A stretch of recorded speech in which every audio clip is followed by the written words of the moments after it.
দেখেন না এখনকার যুবকগুলো দাড়ি রাখছে, আপনি দেখেন না এখনকার যুবকগুলো নামাজ পড়ছে, আপনি দেখেন না এখনকার যুবকগুলো টাকনুর উপরে প্যান্ট পরিধান করছে, চোখের মধ্যে আপনি রঙিন চশমা পরেছেন, দেখবেন কেমনে আপনি?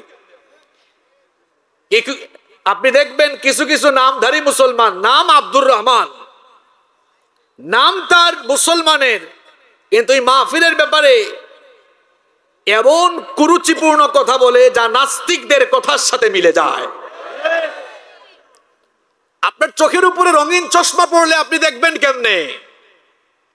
আপনি কি দেখেন না এখনকার যুবকরা তাকওয়াবান হচ্ছে? এখনকার যুবকদের ফোনগুলো চেক করে দেখেন, তাদের ফোনের মধ্যে অশ্লীল ভিডিও নেই, মুভি নাটক নেই। অনেকেই কোরআন বুঝে, কোরআনের প্রতি আবেগ ভালোবাসা দেখিয়ে, কোরআন বুঝে কোরআনের পথে এসে এইসব পাপাচারের পথকে বর্জন করেছে। সম্মানিত ভাইয়েরা, যুব সমাজ এবং তরুণ সমাজ এরা হচ্ছে একটি জাতির মেরুদণ্ড। আর এই যৌবনকালীন বয়স, এটিও হচ্ছে মানুষের জীবনের সবচাইতে গুরুত্বপূর্ণ দৌলত। এজন্য বলা হয় youth is called the golden season of human life. যৌবনকাল হচ্ছে মানুষের জীবনের স্বর্ণালী সময়। এই যৌবনকালীন বয়স এটা খুব গুরুত্বপূর্ণ, আবার এটি অত্যন্ত ঝুঁকিপূর্ণ। দেখেন, দুটো কথা বলেছি, যৌবনকাল খুব গুরুত্বপূর্ণ, আবার যৌবনকাল অত্যন্ত ঝুঁকিপূর্ণ। আচ্ছা, যৌবনকাল গুরুত্বপূর্ণ কেন? তার কারণ হচ্ছে এই যৌবনকালীন বয়সকে কেউ যদি যথাযথভাবে কাজে লাগাতে পারে, তাহলে তার এই যৌবনের শক্তি সামর্থ্যকে সে যদি ভালো পথে ব্যয় করে, তাহলে উন্নত কেরিয়ার, নৈতিক চারিত্রিক সমৃদ্ধি লাভ করতে সে সক্ষম হবে। আবার এই যৌবনকালই হচ্ছে অত্যন্ত ঝুঁকিপূর্ণ। কেন ঝুঁকিপূর্ণ? এই যৌবনকালে কোনো যুবক যদি দিকভ্রান্ত পথভ্রষ্ট হয়ে যায়, তাহলে সে ধ্বংসের অতল গহ্বরে নিপতিত হয়ে যেতে পারে। এজন্য যৌবনকাল মানুষের জীবনের সবচাইতে গুরুত্বপূর্ণ সময়। আরবের একজন প্রখ্যাত কবি এই যৌবনকালকে আগন্তুক মেহমানের সাথে তুলনা করেছেন। তিনি বলেছেন, যৌবন হলো একজন আগত মেহমানের মতো, এটা এসে খুব কম সময়ের মধ্যে আবার চলে যায়। এখানে আমার যে বৃদ্ধ বাবারা আছেন, তারাও এক সময় যুবক ছিলেন, এখন বয়সের ব্যবধানে তাদের চুলদাড়ি পেকে গিয়েছে। এই যৌবন কিন্তু তাদের মধ্যে ছিল। আবার আমার যুবক ভাইয়েরা যারা আছেন এখানে, তরুণ ভাইয়েরা, আমার এই বৃদ্ধ বাবাদের দিকে তাকান। হায়াত থাকলে ওনাদের মতো আমার আপনারও চুলদাড়ি পেকে যাবে, এতে কোনো সন্দেহ নাই। এজন্য যৌবনকে কচু পাতার পানির মতো বলা হয়। কিসের মতো? কথা কন না কেন? কচু পাতার পানি। আপনাদের এলাকায় কচু পাতাকে কি বলে? কচু পাতা আছে এই এলাকায়? এই তো গতকাল থেকে বৃষ্টি হলো, দেখবেন কচু পাতার মধ্যে পানি পড়লে পাতাটা টলমল টলমল করে, তাই না? হঠাৎ করে পড়ে যায়। আমার যুবক ভাইয়েরা, তরুণ ভাইয়েরা, এখন যারা যৌবনের ঠেলায় এরকম কচু পাতার মতো টলমল টলমল করছেন, কচু পাতার পানির মতো এই যৌবন হঠাৎ করে একদিন চলে যাবে। আর এই যৌবন যখন চলে যায়, হাজার হাজার কোটি টাকা, ক্ষমতা, প্রভাব, প্রতিপত্তি, কোনো কিছু দিয়ে আর এই যৌবনকে ফিরিয়ে আনা যায়। এই জন্য যৌবনকাল হচ্ছে একজন মানুষের জীবনের সবচাইতে দামি দৌলত।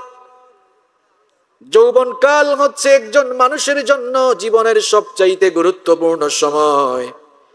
এই জন্য ইসলাম এই যৌবনকালীন সময়টাকে সবচাইতে গুরুত্ব দিয়ে বিবেচনা করেছে।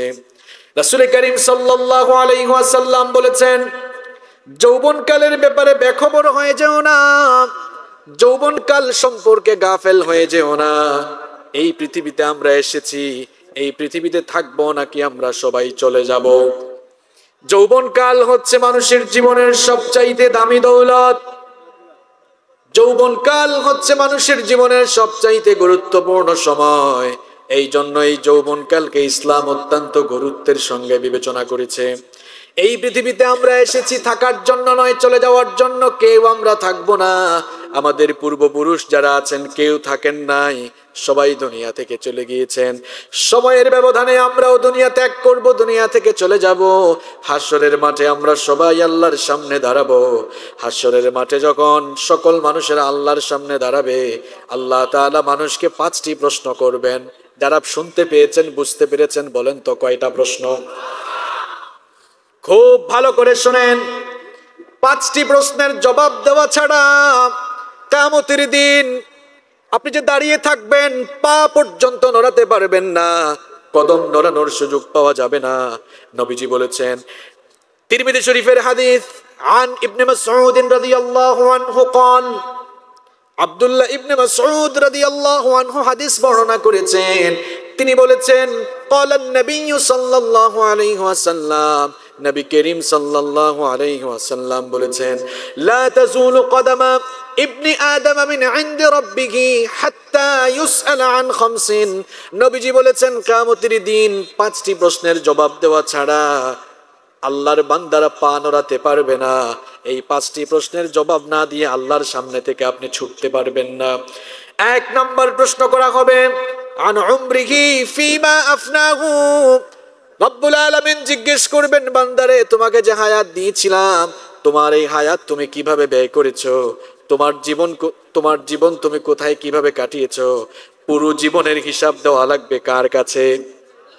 2 নম্বর প্রশ্ন করা হবে, ওয়ান শাবাবিহি ফিমা আবলাহু।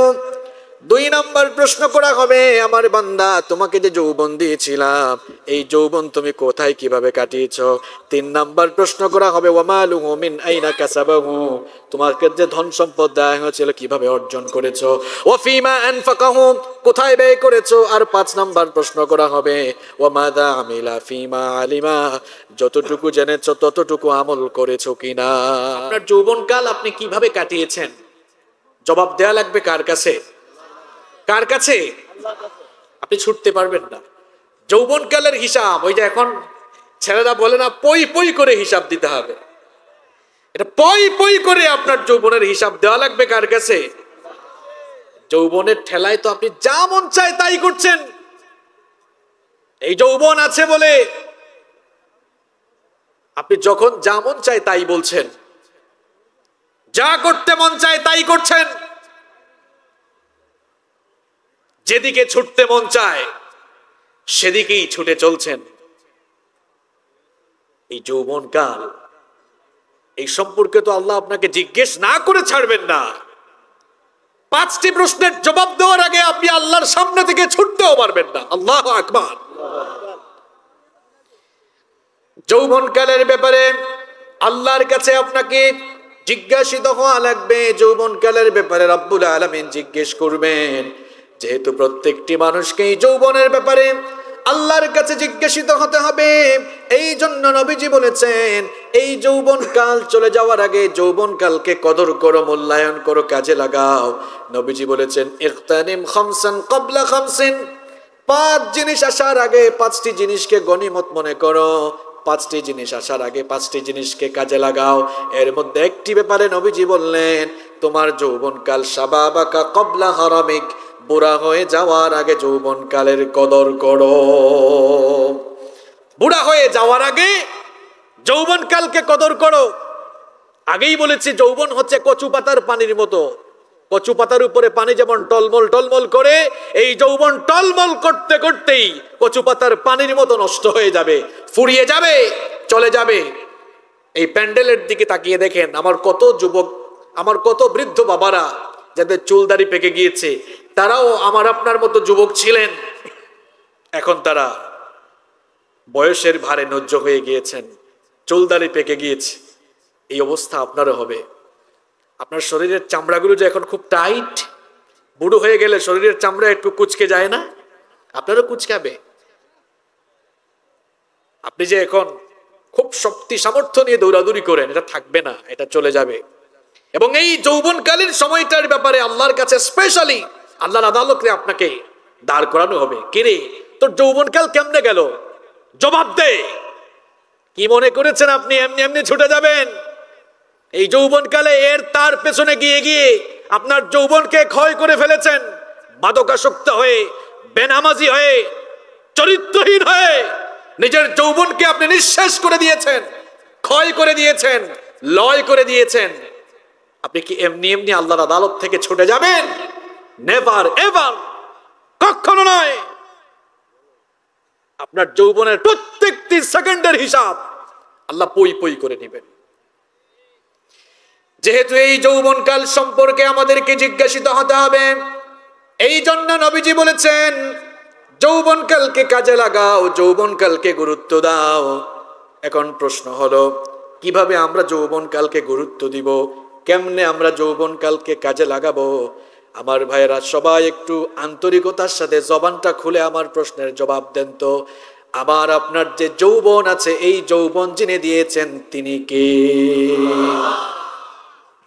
Keep in your mind, youth is not a gift given by leader.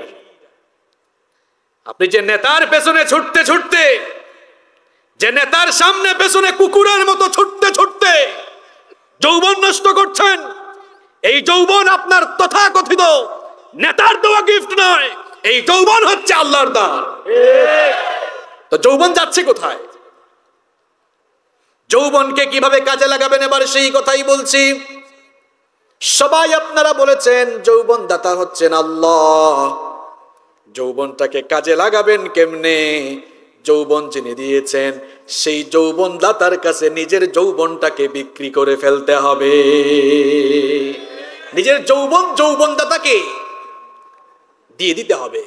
যৌবন দাতার জন্য যৌবন ডেডিকেট করতে হবে। যৌবন দাতার কাছে যৌবনকে বিক্রি করে দিতে হবে। যিনি যৌবন দিয়েছেন সেই যৌবনদাতা মহান রবের পথে নিজের জীবনটাকে, যৌবনটাকে পরিচালনা করতে হবে।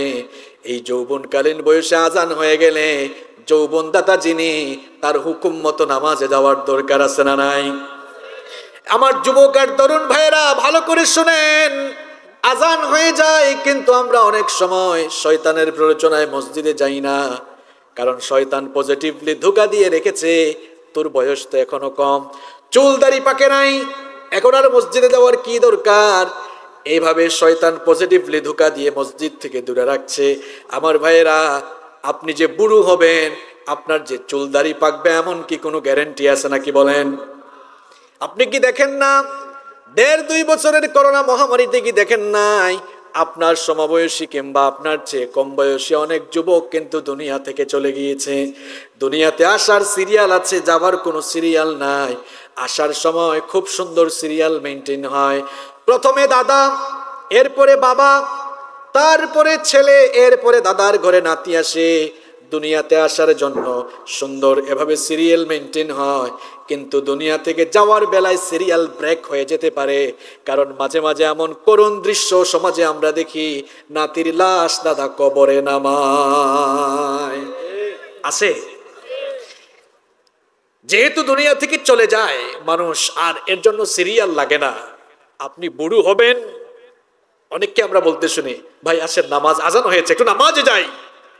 হুজুর দেখেন না এখনো ইয়াং, এখনো আমি ইয়াং, বুড়া হই, এগুলো বুড়ো হওয়ার পরে নামাজ ধরবো। কি বলেন? জুমার নামাজে যে যুবক আসে, আসরের নামাজে কি ওই সমসংখ্যক যুবকদেরকে দেখা যায়? যুবক ভাই, তুমি কেন আসরের নামাজে আসলে না? আজকের ফজরের নামাজটা তুমি কাজা করেছো কেন? আমরা অনেকেই আজকে ফজরের নামাজ কাজা করে ফেলেছি। আপনি কেন কাজা করলেন?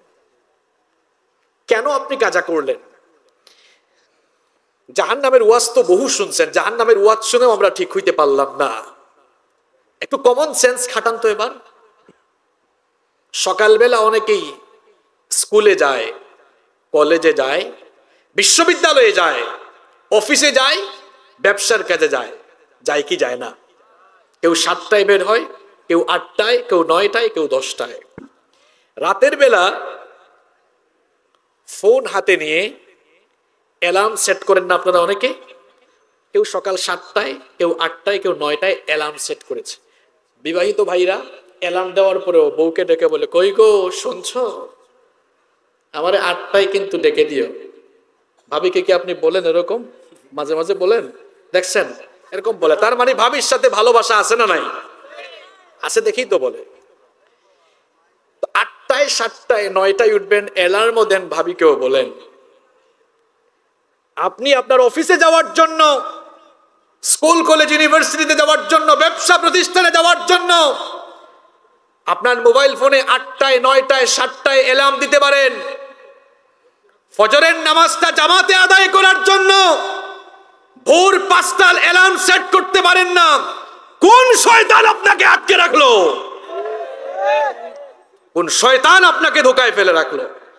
কোনোদিন এভাবে চিন্তা করেছেন যে আমি তো সকাল 8টায় ঘুম থেকে ওঠার জন্য অ্যালার্ম দিলাম, সকাল 9টায় ঘুম থেকে ওঠার জন্য অ্যালার্ম দিলাম, আমি কি কখনো ফজরের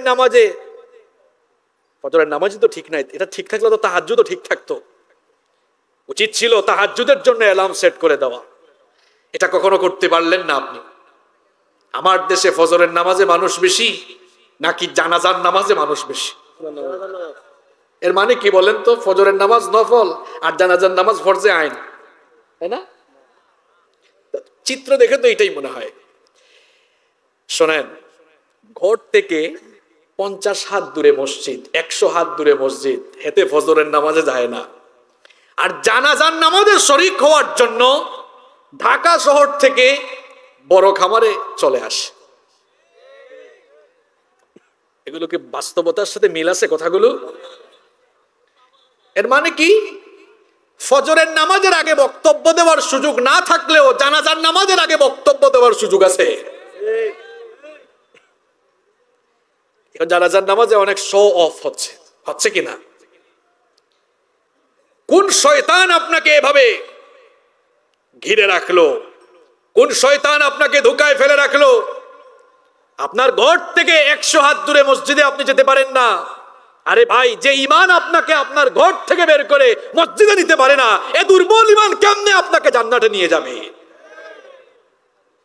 ঠিক তো বলে গেলেন, তাও তো নামাজ ছেড়ে দেন। আমার যুবক ভাইদেরকে বলছি, এই যৌবনের শক্তি সামর্থ্য দিয়েছেন কে? তুমি এখন নামাজ পড়ছো না, বুড়া হয়ে যাওয়ার পরে ঠিকঠাক মতো রুকু দিতে পারবা না, ঠিকঠাক মতো সাজদা দিতে পারবা না। এই জন্য বৃদ্ধ বয়সের ইবাদতের চাইতে যৌবন বয়সের ইবাদতের দাম কম না বেশি? যৌবন বয়সের ইবাদতের দাম এই জন্য অনেক বেশি। নবীজি বলেছেন, একজন বুড়া মানুষের ইবাদতে যতটা খুশি হন, একজন বুড়া মানুষের ইবাদতে আল্লাহ যতটা খুশি হন, একজন যুবকের ইবাদতে আল্লাহ তার চাইতে আরো বেশি খুশি হয়ে যান। বুড়া বাবারা বলতে পারেন, হুজুর আমরা কি দোষ করছি? বাবা, আপনি কোনো দোষ করেন নাই, আপনিও কিন্তু জওয়ান ছিলেন, আপনিও যুবক ছিলেন কি না? আমি বলছিলাম যৌবনকে আমরা কিভাবে কাজে লাগাবো, যৌবন বয়সের কদর আমরা কিভাবে করব। যৌবন যিনি দিয়েছেন সেই মহান যৌবনদাতা রবের জন্য যৌবনটাকে ওয়াকফ করে দিতে হবে। এই যৌবনের বয়সে আজান হয়ে গেলে দৌড়ায় দৌড়ায় মসজিদে যেতে হবে। যৌবনের বয়সে আল্লাহর দ্বীনের প্রতি নিজেকে অবিচল রাখতে হবে। কোনো হাবিজাবি নেতার জন্য নয়, বরং নিজের জীবনটাকে আল্লাহর দ্বীনের জন্য, দ্বীন কায়েমের জন্য ওয়াকফ করে দিতে হবে। কিন্তু আজ দেখা যায় আমার যুবক আর তরুণ ভাইয়েরা কোরআন ছেড়ে, ইসলাম ছেড়ে হাবিজাবি বিভিন্ন দিকে দৌড়াদৌড়ি করে আসে না নাই? বেনামাজিদের পেছনে চলে গিয়েছে, গিয়ে আবার স্লোগানও দেয়, আমার ভাই, তোমার ভাই, অমুক ভাই, তমুক ভাই। আমার ভাইয়ের চরিত্র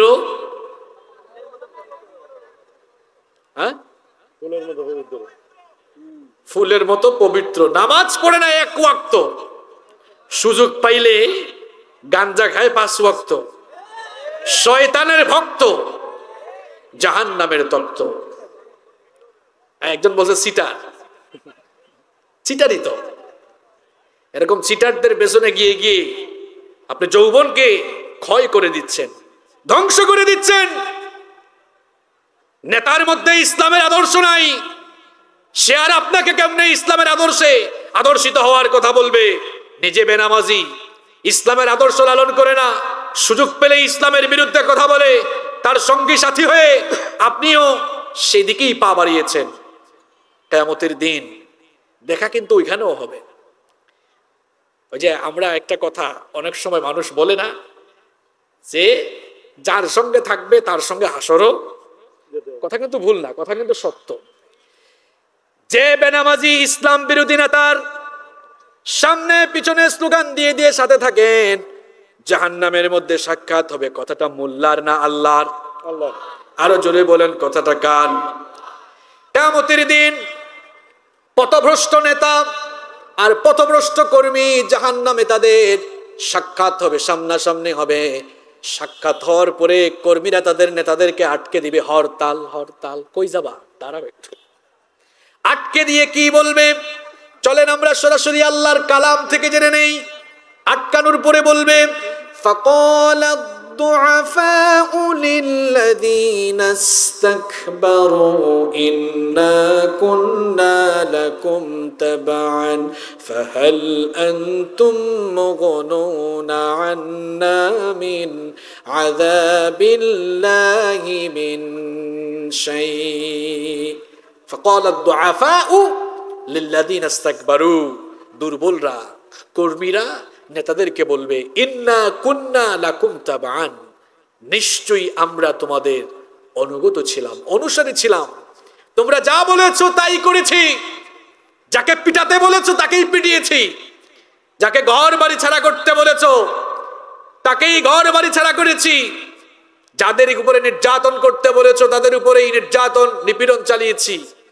ফাহাল আনতুম মুগনুনা আন্না মিন আযাবিল্লাহি মিন শাই'।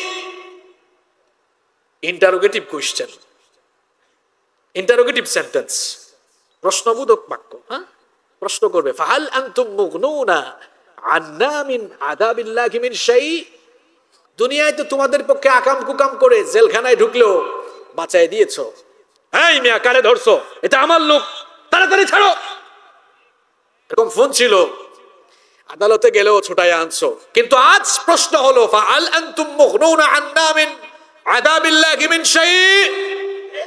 আজ আল্লাহর আযাব থেকে রক্ষা করার জন্য কিছু করতে পারবা? কিছু করা যাবে? কথা কন না কেন? কিছু করা যাবে? এই প্রশ্নটা কে কাকে করলো? কর্মী তার নেতাকে করলো। করার পরে নেতাদের অভ্যাস হচ্ছে সুযোগ পাইলেই বক্তৃতা করা, তো সেখানেও বক্তৃতা করবে। সে বলবে, বস, বেশি লাফালাফি করিস না, ভালো করে শোন, এত বেশি লাফালাফি করিস না, ভালো করে শোন। ক্বালু লাউ হাদানাল্লাহু লাহাদাইনাকুম। নেতারা বলবে, আমাদের নিজেদের কপালই হেদায়েত ছিল না। লাউ হাদানাল্লাহু, যদি আল্লাহ আমাদেরকে হেদায়েত দিতেন, লাহাদাইনাকুম, তাহলে আমরাও তোমাদেরকে হেদায়েতের দিকে ডাকতাম। আমার নিজের কপালেই তো হেদায়েত ছিল না, তো তোমাদেরকে আর হেদায়েতের পথে ডাকবো কেমনে? তারা আরো বলবে, সাওয়াউন আলাইনা আজাজি'না আম সাবারনা মা লানা মিন মাহিস। আজকে ধৈর্য ধরো, আর যতই চিল্লাচিল্লি করো, লাফালাফি করো না কেন, ধৈর্য ধরো আর না ধরো, তোমাদের অবস্থা আর আমার অবস্থা সমান সমান। আজকে নেতা কর্মী কি সমান সমান। মজা বুঝবেন মিয়া সেদিন। কর্মীরা মানবে না। কর্মীরা তখন বলবে, আমরা এটা মানি না, কারণ তোমাদের হুকুম মানে হুকুমের গোলাম হয়ে আকাম কুকাম করেছি, সুতরাং আজ শাস্তি কেন সমান হবে? তারা তখন বলবে, আমরা এটা মানি না। রব্বুল আলামিন বলবেন, কে আবার কি মানে না? তখন এই কর্মীগুলো আল্লাহর কাছে অভিযোগ করবে। তারা তখন বলবে, ওগো আল্লাহ, আমরা আমাদের এই নেতাগুলোর কথা শুনে কুকাম করেছি, কুকর্ম করেছি, আজ তারা বলছে আজ নাকি দুই গ্রুপের অবস্থাই সমান সমান। আল্লাহ তাআলা বলবেন, তো তোমরা কি চাও? তখন এই কর্মীরা আল্লাহর কাছে বলবে, ওগো আমাদের রব, তোমার কাছে আমাদের দুটো দাবি আছে। আল্লাহ তাআলা বলবেন, কি দাবি বলো? এক নাম্বার দাবি তারা পেশ করবে, রব্বানা আতিহিম দি'ফাইনি মিনাল আযাবি ওয়াল আনহুম লানান কাবীরা। তারা বলবে, হে আমার রব, এদের অর্ডার মতো আকাম কুকাম করে আমরা জাহান্নামে এসেছি, সুতরাং আজ আমাদেরকে জাহান্নামে যে শাস্তি দিবা, আমাদেরকে যে শাস্তি দেওয়া হবে এর ডবল, এর দ্বিগুণ আমাদের নেতাদেরকে দিবা। এটা এক নম্বর দাবি। আর দুই নম্বর দাবি তারা পেশ করবে, আমাদের রব, এদেরকে আমাদের সামনে নিয়ে আসো।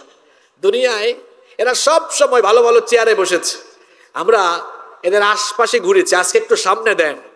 নাজআলহুমা তাহতা আকদামিনা লিয়াকুনা মিনাল আসফালিন, এদের বুকের উপরে পাড়া দিয়ে পদদলিত করে আজ জাহান্নামে যাব। নাউযু বিল্লাহি মিন। নেতাগিরি ছুটবে কিন্তু ওই দিন ভালো করে, ওই দিন নিজের কর্মীরাই কিন্তু একদম বুকের উপর উঠে পারাবে ভালো করে। বিচারটা কার? বিচারটা কার? আমার যুবক ভাইয়েরা, এভাবেই যৌবন ক্ষয় হচ্ছে, লয় হচ্ছে। কোরআনের মাহফিলে আমি ডাকছি, ফিরে আসুন আল্লাহর কোরআনের দিকে, আল্লাহর কোরআনের ছায়াতলে আসুন।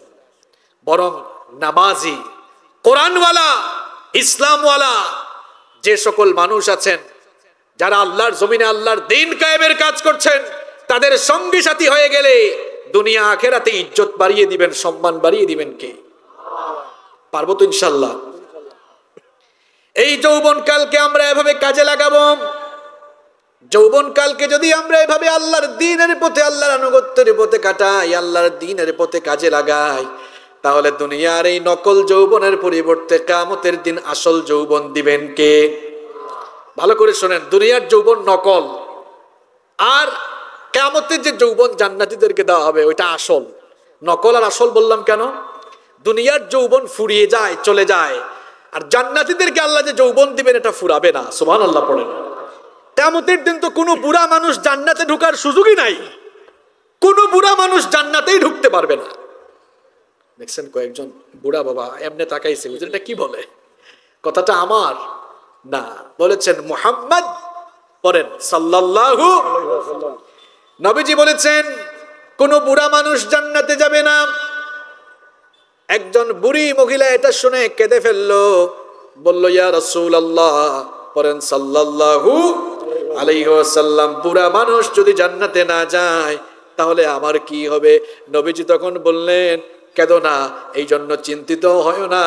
আল্লাহ তাআলা জান্নাতকে এমন নাজার নিয়ামত দিয়ে পরিপূর্ণ করেছেন, জান্নাতটাকে উপভোগ করার জন্য শরীরে যৌবন থাকার দরকার আছে না নাই?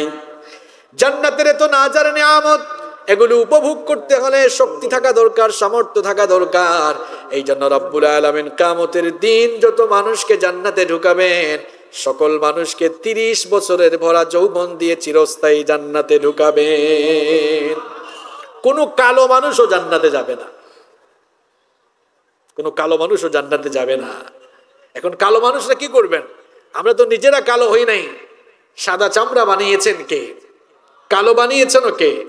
কোনো কালো মানুষ জান্নাতে যাবে না, কারণ কিয়ামতের দিন যারাই জান্নাতে যাবে তার চামড়া যেরকমই হোক, পূর্ণিমার চাঁদের চাইতে আরো সুন্দর বানিয়ে, সুশ্রী বানিয়ে আল্লাহ তাআলা তাদেরকে জান্নাতে ঢুকাবেন। সুবহানাল্লাহ। তাহলে আমরা সবাই কিয়ামতের দিন চিরস্থায়ী যৌবন নিয়ে আল্লাহর চিরস্থায়ী জান্নাতে যেতে চাই কি চাই না? যদি যেতে চাই, দুনিয়ার এই যৌবনটাকে আল্লাহর কাছে বিক্রি করতে হবে। বিক্রি জিনিসটা কি বুঝতে হবে। মনে করেন এই ফোনটা আমাদের এই ভাই আমার কাছে বিক্রি করে দিলেন, বিক্রি করার পরে এটার মালিক উনি না আমি, এখন আমি হয়ে গেলাম। এখন এই ফোনটা চলবে উনার কথায় না আমার নিয়ম মতো? আমার নিয়ম মতো চলবে। আপনি যখন যৌবনকে আল্লাহর কাছে বিক্রি করে দিবেন, আর নিজের মতো চলতে পারবেন না। সত্যিকার অর্থেই যদি আল্লাহর কাছে আপনি যৌবন বিক্রি করে দেন, আপনার মতো চলতে পারবেন না। প্রতিটি মুহূর্তে মুহূর্তে যার ইচ্ছে মতো চলতে হবে। তিনি কে? আল্লাহ। নিজের যৌবন আল্লাহর কাছে বিক্রি করে দিতে হবে। শুধু যৌবন নয়, নিজের গোটা জীবনটাকে বিক্রি করতে হবে। আল্লাহ তাআলা আপনাকে দুনিয়াতে পাঠিয়েছেন এই ব্যবসা করার জন্য। কথাটা কি আমার? সূরা সাফে আল্লাহ বলেছেন, ইয়া আইয়ুহাল্লাযীনা আমানু, হে ঈমানদারেরা, হাল আদুল্লুকুম আলা তিজারাহ, আমি কি তোমাদেরকে এমন একটি ব্যবসার সন্ধান দিব না, এমন একটি ব্যবসার খোঁজ দিব না, তুনজিকুম মিন আযাবিন আলীম, যে ব্যবসা করার মধ্য দিয়ে তোমরা কিয়ামতের দিন আযাব থেকে বেঁচে যাবে। সুবহানাল্লাহ। সেই ব্যবসাটা কি?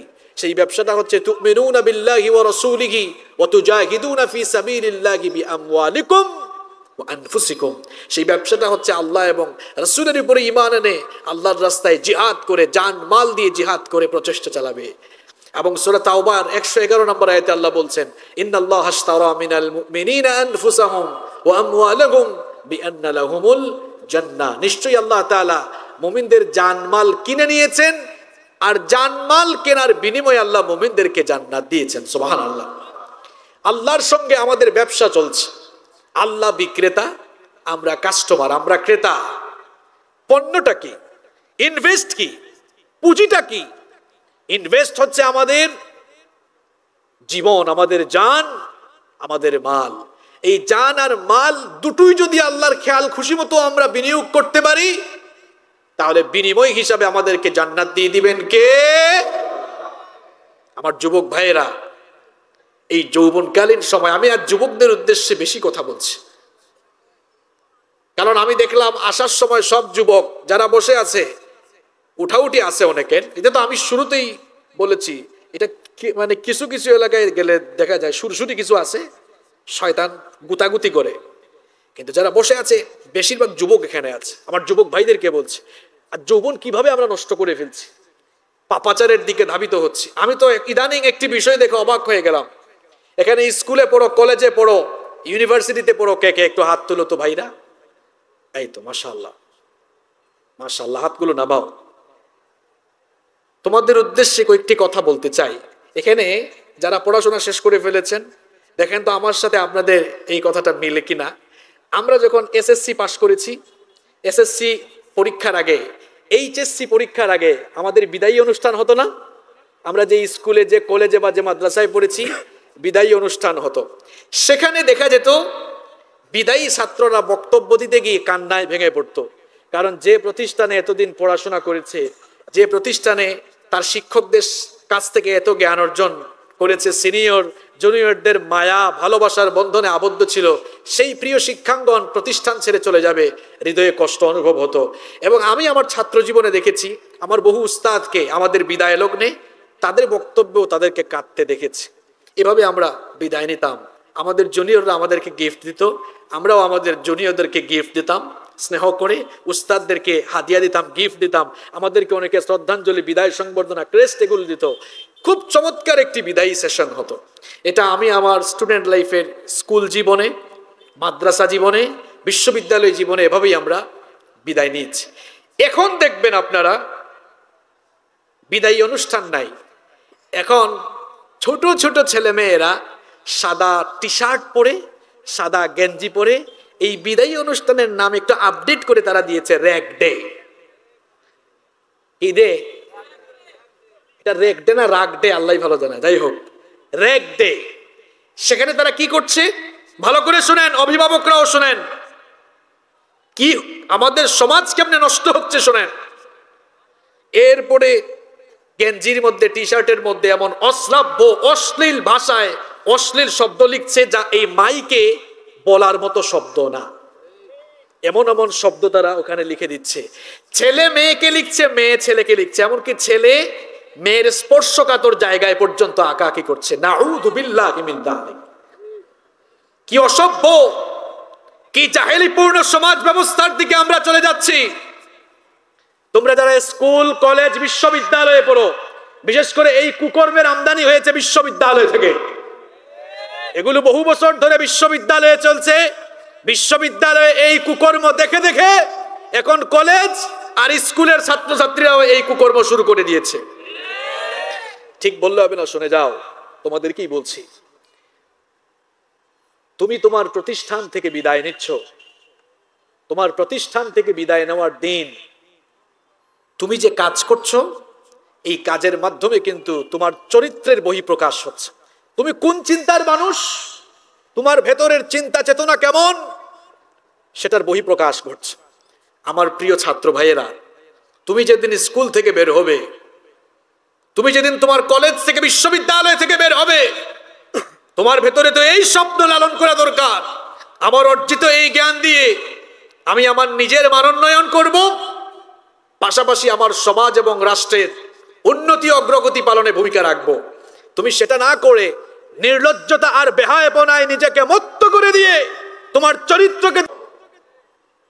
সবচাইতে অবাক লাগে, স্কুল, কলেজ, বিশ্ববিদ্যালয়ের শিক্ষকগণ, তাদের সামনে এই ঘটনা ঘটছে। আপনাদের সামনে যদি এই ঘটনা ঘটে, এই ঘটনাগুলো ঘটার মধ্য দিয়ে আপনাদের প্রতিষ্ঠানের পড়াশোনা আর শিক্ষাঙ্গনের পরিবেশ কেমন, এটাও কিন্তু এরা জানিয়ে দেয়। সুতরাং এদের নৈতিক মানোন্নয়ে ক্লাসের ফাঁকে ফাঁকে মোটিভেশনাল কিছু কথা বলেন, মা বাবা যারা আছেন সন্তানদের প্রতি মনোযোগী হন। এখন স্কুলের ছেলে মেয়েরা বেশি বেশি টিকটক বানাচ্ছে, এদের হাতে হাতে আপনারা মোবাইল ফোন দিয়ে দিয়েছেন।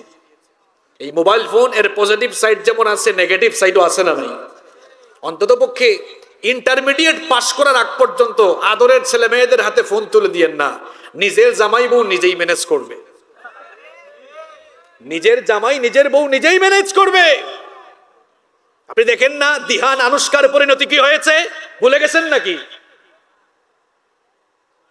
আমরা চলাফেরা করি আমেরিকান স্টাইলে আর বিচার চাই সৌদি স্টাইলে। কথা বুঝেন না আমার? আপনার সন্তান কি এমনি এমনি নষ্ট হয়েছে?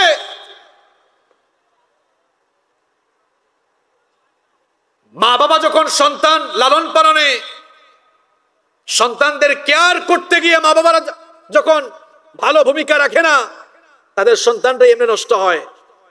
এই যে আনুষ্কা আর দিহানের পরিণতি কেমনে হলো দেখেন না?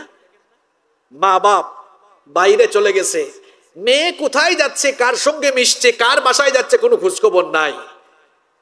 যদিও এই ঘটনাকে আমরা কোনোভাবেই ভালোভাবে নিতে পারি না, কিন্তু নিজের ছেলে মেয়ে কার সাথে মিশছে, কোথায় যাচ্ছে, এটাও তো আমাদের জানা দরকার ছিল, ঠিক না?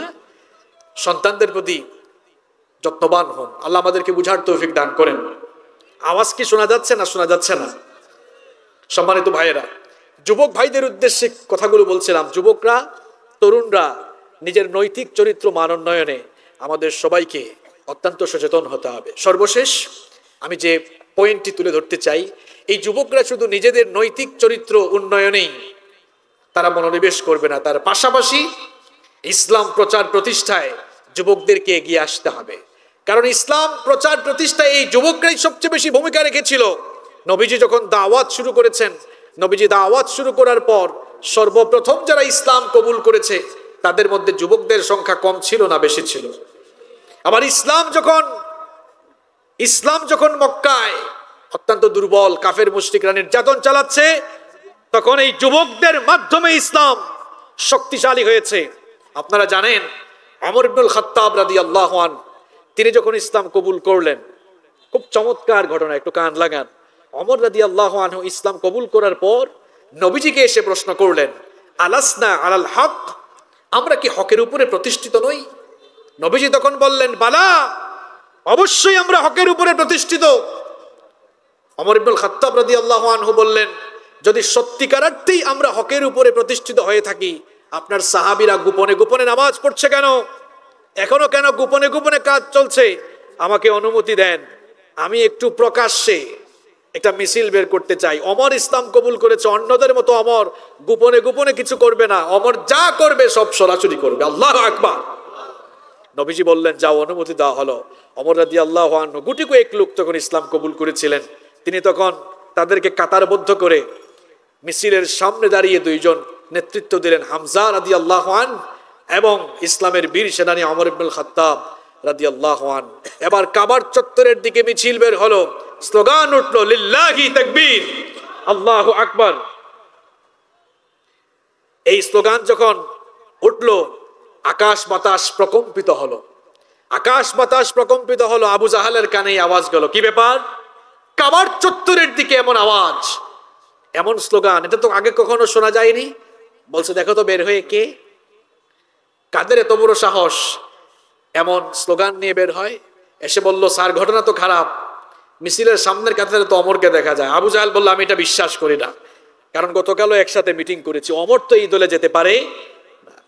অন্যদিকে তার সৈন্যবাহিনী প্রস্তুত হামলা করার জন্য। আবু জাহেল বের হয়ে যখন দেখলো সত্যি সত্যি অমরকে দেখা যায়, তখন আবু জাহাল বলল, এই আর সামনে আগিও না, দেখো না সামনে কাকে দেখা যায়? অমরকে দেখা যায়। কেউ যদি নিজের স্ত্রীকে বিধবা করতে চাও, কেউ যদি নিজের স্ত্রীকে বিধবা করতে চাও, কেউ যদি নিজের সন্তানদেরকে এতিম বানাতে চাও, তাহলে অমরের সামনে যাও। যারা এতদিন মুসলমানদের উপরে নির্যাতন চালালো, এক অমর ইসলাম কবুলের মাধ্যমে কাফের মুশরিকদের কলিজায় কম্পন শুরু হয়ে গেল। আমার যুবক আর তরুণ ভাইয়েরা, আজ গোটা পৃথিবীতে মুসলমানরা অত্যন্ত মজলুম। এই মুসলমানদের পক্ষে যদি তামাম দুনিয়ার মুসলমানদের যুবক আর তরুণরা ঐক্যবদ্ধ হয়ে জেগে উঠে আর ওমরের ভূমিকা অবতীর্ণ হয়ে তারা যদি আবারও আল্লাহু আকবরের স্লোগান উঠাতে পারে, তাহলে গোটা দুনিয়ার কাফের মুশরিকদের কলিজার মধ্যে পুনরায় কম্পন সৃষ্টি হয়ে যাবে।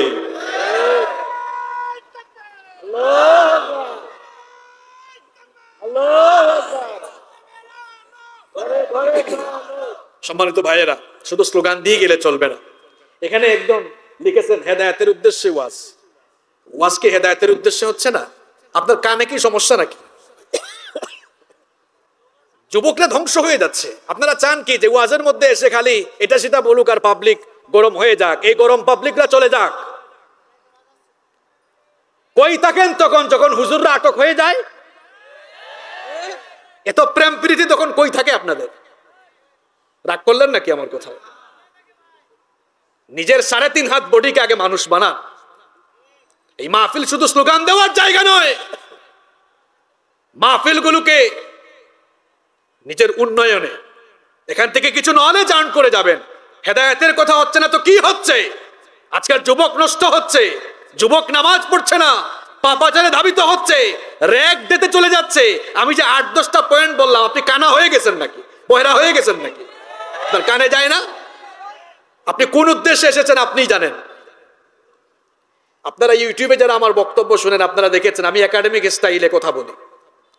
এখানে মাহফিলে এসেছি, গরম করা বক্তব্য দিয়ে যাব, পাবলিক কিছু স্লোগান দিবে, দরকার নেই এটার। এখান থেকে 10 জন ভাই যদি জীবন পরিবর্তনের সিদ্ধান্ত নিয়ে বাড়িতে যায়, এই মাহফিল সফল।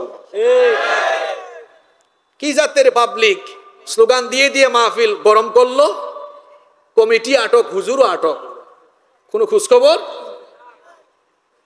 আপনারা জানেন আমার উপর একবার হামলা হয়েছিল, জানেন আপনারা? কোথায়? আজ পর্যন্ত তো কোনো খবর পাইলাম না। এরকম আরো বহু জায়গায় হয়েছে। রাগ করলেন নাকি আপনারা? আমার যুবক নামাজ ছেড়ে দিচ্ছে, আমার যুবককে আগে নামাজি বানাতে হবে। আমার যুবক পাপাচারে ডুবে যাচ্ছে, পাপাচার থেকে ফিরিয়ে আনতে হবে। তার চরিত্র ধ্বংস হয়ে যাচ্ছে, তাকে চরিত্রবান বানাতে হবে। মা বাবার সঙ্গে বেয়াদবি করছে, মা বাবার খেদমত তাকে দিয়ে পড়াতে হবে, ঠিক কি না? আমার যুবক ভাইদেরকে বলছি যে তাদের ইসলাম প্রতিষ্ঠায় এই যুবকদের অবদান কেমন। প্রথম পয়েন্টটা কি বললাম? সর্বপ্রথম ইসলাম কবুল করেছে যুবকরাই বেশি। আপনি পয়েন্ট তো নোট করছেন না, তো বুঝবেন কেমনে? আমি কিছুদিন আগে এই থানাঘাটায় আসছিলাম না? হ্যাঁ, সেখানে জবান হেফাজতের জন্য কয়টা পয়েন্ট বলে গিয়েছিলাম? হ্যাঁ, 19টা বলে গিয়েছিলাম। 19টা। এই যে কয়েকজন বলছে, তার মানে এরা গেছে, মনে রাখছে। এই যে যারা মনে রাখছে, তার মানে কিছুটা হইলেও সে শিখতে পারছে। যারা চলে গেছে, এই যে এখানে লেখছে চলে গেছে, চলে গেছে তো কি হয়েছে, আমি কি করব? সে যায় কেন? যে গিয়েছে সে তার কাজেই চলে গিয়েছে। আমরা বাংলাদেশে মাহফিল করি না? রাগ করলেন আমার কথায়? সম্মানিত ভাইয়েরা, যেই কথা বলছিলাম, ইসলাম শক্তিশালী হয়েছে যুবকদের মধ্য দিয়ে। এক অমর ইসলাম কবুল করেছে, আবু জাহালরা সাইজ হয়ে গিয়েছে। শুধু তাই নয়, ইসলামের জন্য যখন রক্ত দেওয়ার দরকার হয়েছে, নির্যাতিত হওয়ার দরকার হয়েছে, এই যুবকরাই সবচেয়ে বেশি নির্যাতিত হয়েছে। সুবহানাল্লাহ। এই যুবকরা ইসলামের জন্য কেমন অবদান রেখেছে শুনেন। সাইয়েদনা বেলাল রাদিয়াল্লাহু আনহু ইসলাম কবুল করলেন। উমাইয়া বিন খালফের তিনি গোলাম ছিলেন। ইসলাম কবুল করার কারণে উমাইয়া বিন খালফ তার খাওয়া দাওয়া বন্ধ করে দিল। খাওয়া দাওয়া বন্ধ করে দিয়ে বলল, বেলাল রে, এখন থেকে আর খাওয়া দাওয়া দেওয়া হবে না যতক্ষণ না মুহাম্মাদের দিন তুই ছেড়ে দিস। মুহাম্মাদের দিন ছাড়ার আগে খাওয়া দাওয়া পাবি না, কোনো খাবার পাবি না, পানিও পাবি না। বেলাল রাদিয়াল্লাহু আনহু তখন বললেন, উমাইয়া তুইও ভালো করে শুনে রাখ, আমি জীবন দিয়ে দিব, আমার কাছ থেকে ঈমান কেড়ে নিতে পারবি না। কি জাতের ঈমান! আমরা তো ঈমান ফ্রি পেয়েছি, ঈমানের জন্য বিনিময় দেই নাই। আর সাহাবীরা ঈমানের জন্য কেমন বিনিময় দিয়েছেন শুনেন। বেলাল রাদিয়াল্লাহু আনহু, আমার যুবক ভাইয়েরা কথাগুলো ভালো করে শুনেন। বেলাল রাদিয়াল্লাহু আনহুর খাওয়া দাওয়া বন্ধ করা হলো, তারপরেও তাকে দিয়ে ইসলাম ছাড়ানো গেল না। উমাইয়া বিন খালফ এবার উটের রশি দিয়ে, উটের দড়ি দিয়ে বেলালকে বাঁধলো। টাইট করে বাঁধার পর মক্কার উশৃঙ্খল যুবকদেরকে ডেকে বলল, বেলালকে নিয়ে গোটা মক্কার চতুর্দিকে টানা হেঁচড়া করো, এমন নির্দয়ভাবে টানা হেঁচড়া করলো, সাইয়েদনা বেলাল রাদিয়াল্লাহু আনহুর গলার মধ্যে উটের রশির দাগ পড়ে গেল। বেলালের উপরে যতই নির্যাতন চলে ততই তিনি আহাদুন আহাদ বলে চিৎকার করেন। এরপরে উমাইয়া বিন খালফ বলল, এটাকে এমনি এমনি সাইজ করা যাবে না। আপনারা যারা সৌদি আরব বা আরব দেশগুলোতে গিয়েছেন তারা দেখেছেন মরুভূমির বালিগুলো কেমন গরম থাকে, উত্তপ্ত থাকে।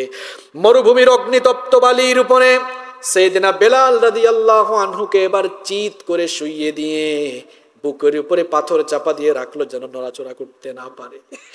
আমরা তো ঈমান আনার পরে কোনোদিন এমন পরীক্ষার সম্মুখীন হই নাই। ইসলাম প্রতিষ্ঠার জন্য, আল্লাহর জমিনে আল্লাহর দ্বীন কায়েমের জন্য যুবকদের অবদান কতটুকু ছিল শুনেন। সাইয়েদনা বেলাল রাদিয়াল্লাহু আনহুকে দড়ি দিয়ে হাত পা বেঁধে মরুভূমির অগ্নিতপ্ত বালির উপরে শুইয়ে দিয়েছে, হাত পা যেন নড়াচড়া করতে না পারেন। বুকের উপরে পাথর চাপা দিয়ে রেখেছে, বুকের উপরে পাথর চাপা দিয়ে নির্দয়ভাবে চাবুক পিটা করেছে আর বলেছে, বেলাল রে এখনো সময় আছে, দিন ছেড়ে দে, আল্লাহ মানাত উজ্জাকে তোর রব হিসাবে কবুল করে নে। সাইয়েদনা বেলাল রাদিয়াল্লাহু আনহু তখন বললেন, উমাইয়া ভালো করে শুনে রাখ, আমাকে মারতে মারতে আঘাত করতে করতে আমার জীবন কেড়ে নিতে পারবি, কিন্তু আমার কাছ থেকে ঈমান কেড়ে নিতে পারবি না। আল্লাহু আকবার। এইভাবে করে আল্লাহর দ্বীনের জন্য যুবকরা অবদান রেখেছে। সাইয়েদনা খাব্বাব রাদিয়াল্লাহু আনহুর কথা আমরা জানি। আমার যুবক আর তরুণ ভাইয়েরা, খাব্বাব রাদিয়াল্লাহু আনহু তিনিও কিন্তু যুবক ছিলেন। ইসলাম কবুল করার কারণে তার উপরে এমন অকথ্য অবর্ণনীয় নির্যাতন চালানো হয়েছিল, কয়লার উপরে চিৎ করে শুইয়ে দিয়ে পাথর চাপা দিয়ে রাখা হয়েছিল, আর অঙ্গারগুলো, কয়লাগুলো জ্বলে জ্বলে তার শরীরের গোশতের ভেতরে ঢুকেছে, আগুন আর চর্বিগুলো গলে গলে পড়ে আগুন নিভেছে। আল্লাহু আকবার। এই রকম ঈমানি পরীক্ষা অবতীর্ণ হয়েছিলেন সাইয়েদনা খাব্বাব রাদিয়াল্লাহু আনহু। সাইয়েদনা খাব্বাব রাদিয়াল্লাহু আনহু তিনিও তো যুবক ছিলেন। আবার দেখেন যুবকদের অবদান ইসলামে কত বেশি। ইসলামের প্রথম যুদ্ধের নাম বদরের যুদ্ধ নাকি উহুদ যুদ্ধ? কোন যুদ্ধ? বদরের যুদ্ধ। নবীজি বদরের যুদ্ধে খুব চিন্তায়, খুব পেরেশানি পড়ে গিয়েছিলেন। কেন পড়ে গিয়েছিলেন? কারণ বদরের যুদ্ধে মুখোমুখি যারা, এরা কারা? বাপ ছেলের বিরুদ্ধে, চাচা ভাতিজার বিরুদ্ধে। কারণ ইসলাম তখন কবুল করেছে বাপ ছেলে করে নাই, ছেলে করছে বাপ করে নাই, চাচা করেছে ভাতিজা করে নাই। পরিস্থিতি এমন, নবীজি পেরেশানিতে পড়ে গেলেন। আজ যদি আমার সাহাবীদের অন্তরে ইমানি জজবা, ইমানি চেতনা, শাহাদাতের চেতনা কাজ না করে, যদি তাদের অন্তরের মধ্যে আত্মীয়তার চেতনা এটা যদি বেশি নাড়া দেয়, তাহলে তো আজ পরাজয় ঘটবে, এতে কোনো সন্দেহ নাই। নবীজি দুশ্চিন্তায় পড়লেন। মিকদাদ রাদিয়াল্লাহু আনহু, মিকদাদ বিন আমর রাদিয়াল্লাহু আনহু দাঁড়িয়ে বললেন, ইয়া রাসূলুল্লাহ, পড়েন সাল্লাল্লাহু আলাইহি ওয়াসাল্লাম, আপনি টেনশন করছেন কেন? ইমদি লিমা আরাকাল্লাহ ফানাহনু মাআক, আল্লাহ যেদিকে আদেশ করেছেন সেদিকে আপনি আমাদেরকে নিয়ে চলুন, আমরা আপনার সাথে আছি। ওয়াল্লাহি, আল্লাহর কসম, লা নাকুলু লাকা কামা ক্বালাত বানু ইসরাঈল লিমূসা, বনি ইসরাঈলের লোকের মতো আমরা আপনার সাথে প্রতারণা করব না। তারা তো তাদের নবী মূসা আলাইহিস সালামের সাথে যুদ্ধে গিয়ে বলেছিল, ইযহাব আনতা ওয়া রাব্বুকা ফাকাতিলা ইন্না হাহুনা কাঈদুন, মূসা তুমি আর তোমার রব গিয়ে যুদ্ধ করো, আমরা এখানে দাঁড়িয়ে দাঁড়িয়ে এই দৃশ্য দেখব, আমরা এমন আচরণ করব না, বরং আমরা বদরের ময়দানে এসেছি, আমরা আপনাকে বলছি, ইযহাব আনতা ওয়া রাব্বুকা ফাকাতিলা ইন্না মাআকুমা মুকাতিলুন, আমরা বলছি আপনি আমাদেরকে জিহাদের ময়দানের দিকে নিয়ে চলুন, যতক্ষণ দেহে প্রাণ থাকবে ততক্ষণ আল্লাহ আর তার রাসূলের জন্য আমরা সংগ্রাম করব। আল্লাহু আকবার। নবীজি খুশি হলেন, খুশি হয়ে বললেন, এই যদি তোমাদের মনোবাসনা হয়, কুমু ইলা জান্নাতিন আরদুহা কাআরদিস সামাওয়াতি ওয়াল আরদ, এই যদি তোমাদের মনোবাসনা হয়, চলো চলো সেই জান্নাতের দিকে, যেই জান্নাতকে আল্লাহ তাআলা তোমাদের মতো মনোবাসনা লালনকারী লোকদের জন্য আসমান জমিনের চেয়ে আরো বিশাল করে বানিয়েছেন। সুবহানাল্লাহ। একজন সাহাবী, আনসারী সাহাবী উমাইর ইবনুল হুমাম, তাগড়া জওয়ান যুবক সাহাবী, তিনি দাঁড়িয়ে বললেন, বাখ বাখ ইয়া রাসূলুল্লাহ। বাখ বাখ এটি হচ্ছে লুগাতুল মাহাল্লি, আঞ্চলিক ভাষা। এর অর্থ হলো মা আহসানাহু ওয়া মা আযমাহু, অর্থাৎ কি ফ্যান্টাস্টিক কথা আপনি বলেছেন, কি চমৎকার কথা আপনি বলেছেন, আল্লাহর রাস্তায় আজ আমরা যারা জীবন দিয়ে দিব আসমান জমিনের চেয়ে আরো বিশাল জান্নাত পাবো? নবীজি বললেন বালা, অবশ্যই। ওই সাহাবী, যুবক সাহাবী তখন বললেন লা ইন আনা হুয়িতু আন আকুলা তামারাতি হাদিহি ইন্নাহা লাহায়াতুন তাওয়িলা। তিনি বললেন এই কথা শোনার পরে, তাও বলেছেন আপনি, আপনার জবান থেকে এই কথা শোনার পরে আমি যদি খেজুর খেয়ে খেয়ে সময় নষ্ট করি, জান্নাতে যেতে তো আমার বড্ড লেট হয়ে যাবে, দেরি হয়ে যাবে। ওই যুবক সাহাবী উমাইর ইবনুল হুমাম হাত থেকে খেজুরের প্যাকেট ফেলে দিয়ে উলঙ্গ তরবারি হাতে নিয়ে সিংহ শাবকের মতো লড়াই করতে করতে আল্লাহর রাস্তায় বদরের ময়দানে নিজের জীবন বিলিয়ে দিয়ে শহীদ হয়ে গেলেন। সুবহানাল্লাহ। বদরের শহীদদের লাশগুলো যখন একত্রিত করা হয়েছিল তখন সাহাবীরা বলেছেন নবী গো, এ হচ্ছে সেই পাগলা সাহাবী আপনার, যে আপনার বক্তব্য শুনে হাতের খেজুরি ফেলে দিয়েছিল।